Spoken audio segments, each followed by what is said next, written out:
90s பழைய நினைவுகளை கொஞ்சம் பறக்க விடலாமா? கவர் இல்லாத மிட்டாய்களை பாட்டில இருந்து எடுத்து சாப்பிட்ட கடைசி தலைமுறை, கிரைண்டர்ல மாவு அரைக்காம ஆட்டுக்கல்ல மாவு அரைச்சு சாப்பிட்ட ஆரோக்கியமான தலைமுறை, செருப்பு இல்லாம கால் கடுக்க ஸ்கூலுக்கு நடந்து போன கடைசி தலைமுறை, டேப் ரெக்கார்டரை யூஸ் பண்ணி ரெக்கார்ட் பண்ண கடைசியான தலைமுறை, 5 காசு 10 காசுன்னு சேர்த்து வச்சு சைக்கிளை வாடகைக்கு எடுத்து ஊரெல்லாம் சுத்தின அழகான தலைமுறை, முதலா செல்போனை யூஸ் பண்ணி நண்பர்கள் கிட்ட பேசின தலைமுறை.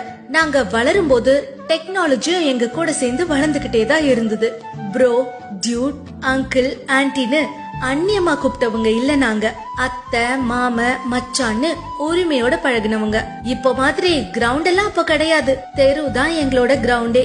வெயிலு மழைன்னு பாக்காம மண்ணில கால வச்சு உருண்டு புரண்ட தலைமுறை, சக்திமானையும் மைடியர் பூதத்தையும் மெய் மறந்து பார்த்த தலைமுறை, பண்டிகை காலங்கள்ல சொந்த பந்தங்களோட கொண்டாடி வீட்லயே இருக்க பெரிய ஆண்டனால இருந்து வர கேபிளை வச்சு படம் பார்த்த கடைசியான தலைமுறை, தப்பா நினைச்சாலும் பரவாயில்ல பக்கத்து வீட்டு மாங்காயும் நெல்லிக்காயும் திருடி தின்ன தலைமுறை, உலகத்தோட பெரிய மாற்றங்களை விட்னஸ் பண்ண தலைமுறையும் நாங்க தான். இனிமேலாச்சு 90ஸ்னா கிரிஞ்சே பண்றவங்க, கல்யாணம் ஆகாதவங்கன்னு டீஸ் பண்றதை விடுங்க. உணர்வுகளையும் உறவுகளையும் உணர்ந்து வாழ்ந்தவங்க நாங்க. நான் ரொம்ப பெருமையா சொல்லிப்பேன், நான் ஒரு 90s கிட்னு.